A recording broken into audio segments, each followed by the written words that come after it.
இயேசுவில் பிரியமான சகோதர சகோதரிகளே, ஒவ்வொன்றுக்கும் ஒரு காலம் உண்டு. சபை உரையாளர் 3ஆம் அதிகாரம் 18வது வசனம். திருவருகை காலம், பொது காலம், தவக்காலம், பாஸ்கா காலம் என்று நாம் வழிபாட்டு ஆண்டை பிரிக்கின்றோம். இறையியலார்கள் இந்த காலத்தை வரலாற்று காலம் குரோனோஸ் என்றும் அருளின் காலம் கெய்ரோஸ் என்றும் இரண்டாக பிரிக்கின்றார்கள். இன்று நாம் சாம்பல் புதன் விழாவை நாம் சிறப்பு செய்கின்றோம். இந்த சாம்பல் புதனிலிருந்து இயேசுவினுடைய உயிர்ப்பு வரை 40 நாட்கள் நமக்கு கொடுக்கப்பட்டிருக்கிறது. இது தவக்காலம். இந்த தவக்காலம்தான் அருளின் காலம்.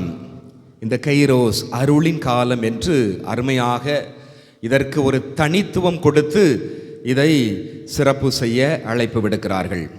ஆம், இந்த தவக்காலம் நமக்கு ஒரு அருளின் காலம்.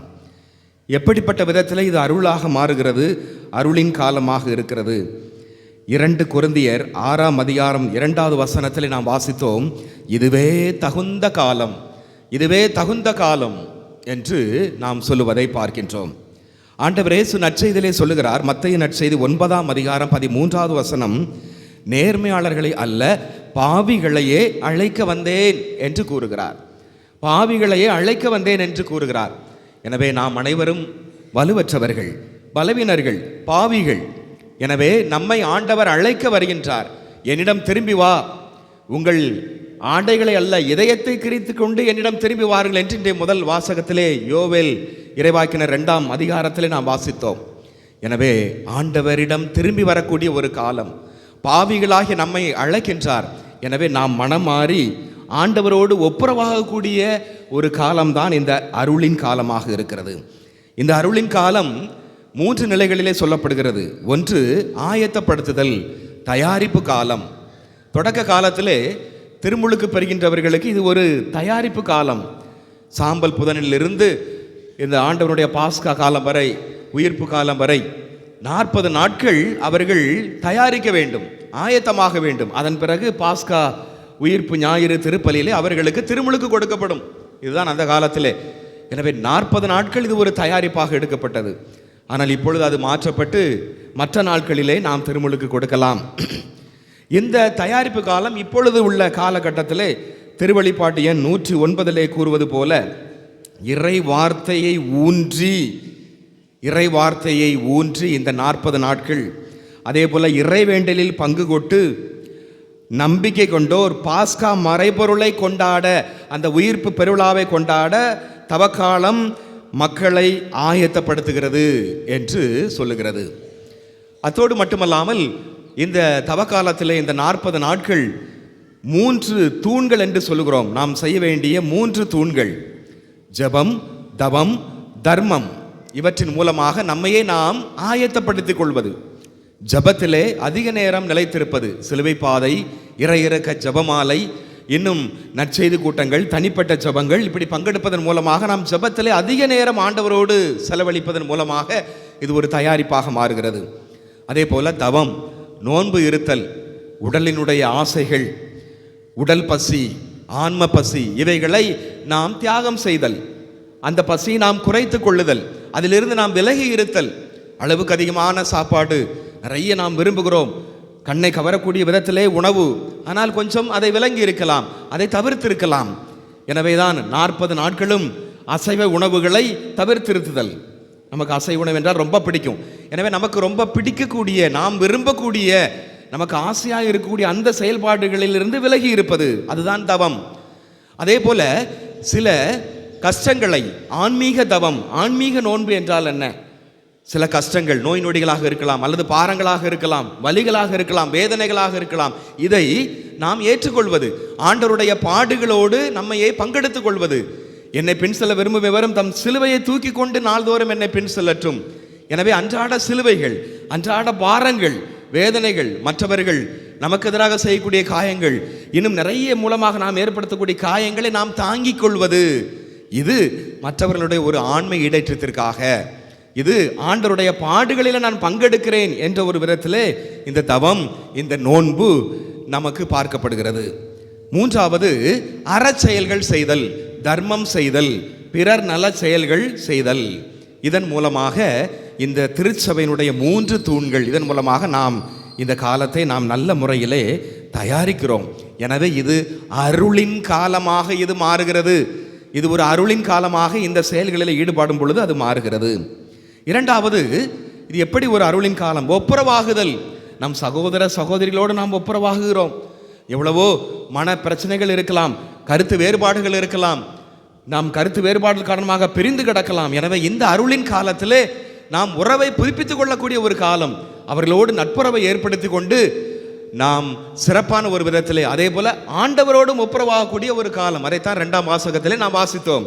வாருங்கள் ஆண்டவரோடு நாம் ஒப்புரவாகுவோம் என்று. எனவே நம்மோடு வாழ்கின்ற சகோதர சகோதரிகளோடும் ஆண்டவரோடும் நமது உறவை புதுப்பித்துக் கொள்ளக்கூடிய ஒரு அருளின் காலம், தவக்காலம். அடுத்ததாக நமது குற்றங்கள், நமது தவறுகள், இதை குறைத்து கொள்வது, இதிலிருந்து விலகி இருப்பது, இதை அறவே நான் செய்ய மாட்டேன் என்று முடிவெடுப்பது.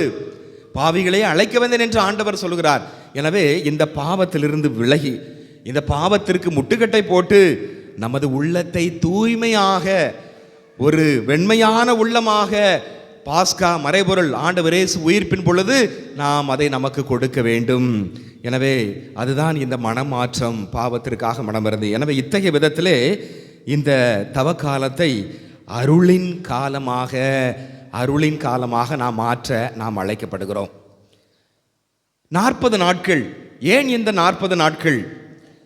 இன்ற சாம்பல் புதனோடு தொடங்கி பெரிய வியாழன் திருவெளிப்பாடு வரை ஞாயிற்றுக்கிழமைகள் நீங்களாக 40 நாட்கள் இந்த அருளின் காலம் என்று திருச்சபை நமக்கு வகுத்திருக்கிறது. விவிலியத்தின்படி 40 என்கின்ற எண் ஒரு முழுமையான எண். விவிலியத்திலே நாம் 6 நிலைகளிலே இந்த 40 என்பதை நாம் பார்க்கலாம். நோவாவின் காலத்திலே மக்கள் பாவம் செய்தார்கள். எனவே அதிலிருந்து மனமாற வேண்டும். ஒரு படைப்பு மறுசீரமைக்கப்படுகிறது. எனவே என்ன செய்கிறார்? 40 பகலும் 40 இரவும் பெரும் மழை பொழிய செய்கிறார். தொடக்க நூல் 7ஆம் அதிகாரம் 12வது வசனத்திலே நாம் பார்க்கின்றோம். எனவே இந்த 40 நாட்கள் வெள்ளம் என்பது மனுஷனுடைய ஒரு வாழ்க்கையை மாற்றுவதற்காக, உலக படைப்பு சீர்கெட்டு விட்டது, பழுதடைந்து விட்டது. எனவே அது தூய்மைப்படுத்தப்பட வேண்டும் என்பதற்காக இந்த 40 நாள் இரவு பகல் பெருமழை பெருவெள்ளம். இரண்டாவதாக மோசேயினுடைய உடன்படிக்கையினுடைய வார்த்தைகளான 10 கட்டளைகள். 10 கட்டளைகளை பெறுவதற்கு முன்பாக மோசே 40 பகலும் 40 இரவும் உணவு உண்ணாமல், உண்ணா நோன்பிருந்து தண்ணீர் கூட பருகாமல் சீனாய் மலையிலே தங்கி இருக்கிறார், ஆயத்தமாக இருக்கிறார். அந்த 10 கட்டளைகளை பெறுவதற்காக அந்த உடன்படிக்கை, மோசையோடு செய்து கொண்ட உடன்படிக்கையின் அடையாளம் இந்த 10 கட்டளை. மோசே இஸ்ரேல் மக்கள் ஒருங்கிணைந்து ஒழுக்க நெறிகளை பின்பற்றுவதனுடைய அடையாளம் இந்த 10 கட்டளைகள். அவர்களுக்கு கடவுள் இல்லை, சமயம் இல்லை, ஒழுங்குகள் இல்லை. இதுதான் இந்த 10 கட்டளைகள். எனவே அப்படிப்பட்ட அந்த 10 கட்டளைகளை பெறுவதற்கு மோசே 40 இரவும் 40 பகலும் உண்ணா நோன்பிருந்து அதை பெற்றுக்கொண்டு மக்களுக்கு கொடுக்கிறார். விடுதலை பயணம் 24:18வது வசனத்திலே நாம் இதை பார்க்கின்றோம். மூன்றாவதாக இஸ்ரேல் மக்கள் வாக்களிக்கப்பட்ட கானான் நாட்டை அடைவதற்கு 40 ஆண்டுகள் பாலை நிலத்திலே அலைந்து திரிந்தார்கள்.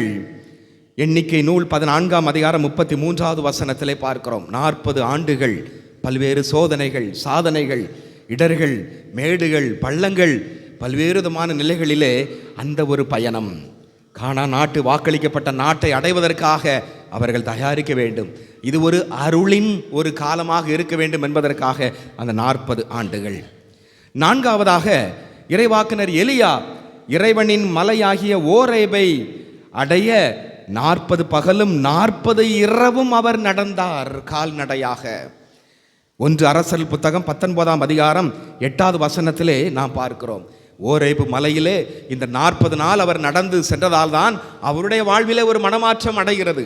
அவருடைய வாழ்விலே ஒரு வெறுப்பு, சலிப்பு, ஆண்டவரை விட்டு விலகி செல்லக்கூடிய ஒரு மனநிலையில் இருந்தால், ஆனால் இந்த 40 நாட்கள் நடந்து ஓரேபு மலையிலே அடையும் பொழுது ஆண்டவருடைய ஒரு காட்சியை கண்டார். ஆண்டவரிடம் இருந்த ஒரு வார்த்தையை கண்டார். என் மக்கள் இரக்கம் கொள்ள வேண்டும், அதே போல நீயும் சென்று அவர்களுக்கு இரக்கத்தை அறிவி என்று சொல்லி எலியாவுக்கு அவருடைய வாழ்வில் ஏற்பட்ட ஒரு மனச்சஞ்சலம், மன போராட்டத்தை நீக்கி புத்துணர்ச்சி பெறக்கூடியதாக இந்த 40 நாட்கள் இருந்தது. 5வதாக இறைவாக்கினர் யோனா அவருடைய இறை வார்த்தையை கேட்டு 40 நாளிலே இன்னும் நினிவே அழிக்கப்படும் என்று அவர் இறை வார்த்தை உரைக்கிறார். எனவே நினிவே நகர மக்கள் நோன்பு இருக்கிறார்கள். யோனா 3:4 நாம் பார்க்கின்றோம். எனவே இங்கு இந்த 40 நாட்கள் என்பது ஒரு காலக்கெடு, ஒரு அருள், ஒரு கிரேஸ் பீரியட். 40 நாள் இருக்குது, அதுக்குள்ள நீ மனமாறிரு, உன்னுடைய பாவத்தை விட்டு விலகிரு அப்படின்னு சொல்லி நினிவே மக்களுக்கு அவர் இறைவாக்கு உரைக்கின்றார். எனவே அப்படி அது பார்க்கப்படுகிறது. 6வதாக இயேசு தனது பொது பணியை துவங்குவதற்கு முன்பாக பாலை நிலத்திலே 40 இரவும் பகலும் அவர் நோன்பு இருக்கிறார். தன்னுடைய பணி வாழ்வை ஆரம்பிக்க போகிறார். அது எவ்வளவு ஒரு கடினமானது. எனவே அதற்கு தயாரிப்பாக, அதற்கு ஒரு புத்துணர்ச்சி பெறும் விதமாக பாலைவனத்திலே இந்த 40 நாட்கள் உண்ணா நோன்பிருந்து ஆண்டவரிடம் தனித்திருந்து ஜபத்திலே அவர் ஈடுபடுகின்றார். மத்தேயு நற்செய்தி 4ஆம் அதிகாரம் 1-2 வரை மற்றும் மார்க்கு நற்செய்தி 1ஆம் அதிகாரம் 12-13, லூக்கா நற்செய்தி 4ஆம் அதிகாரம் 1-2 நாம் பார்க்கின்றோம். எனவே அன்புக்குரியவர்களே, இந்த அருமையான இந்த 40 நாட்கள் அருளின் காலம். இது ஒரு கிரேஸ் பீரியட் நமக்கு கொடுத்திருக்கிறது. இதோ உனக்கு கொடுத்திருக்கூடிய ஒரு கால அவகாசம், ஒரு காலக்கெடு. இந்த 40 நாள் கொடுத்திருக்கிறேன், நீ பயன்படுத்திக்க. உன் வாழ்க்கையை சீரமைத்துக்கொள், நீ மனமாறிக்கொள், ஆண்டவரிடம் திரும்பி வா, என்னிடம் திரும்பி வா என்று அழைப்பு விடுக்கின்ற இந்த அருளின் காலமாகி இந்த 40 நாட்கள் நாம் ஆண்டவரோடு இணைந்திருப்போம். நல்ல ஒரு வாழ்க்கையை, புதிய இந்த ஒரு தவக்காலம் ஒரு சிறப்பான காலமாக மாற, அருளின் காலமாக மாற தொடர்ந்து நாம் ஜெபிப்போம். ஆமென்.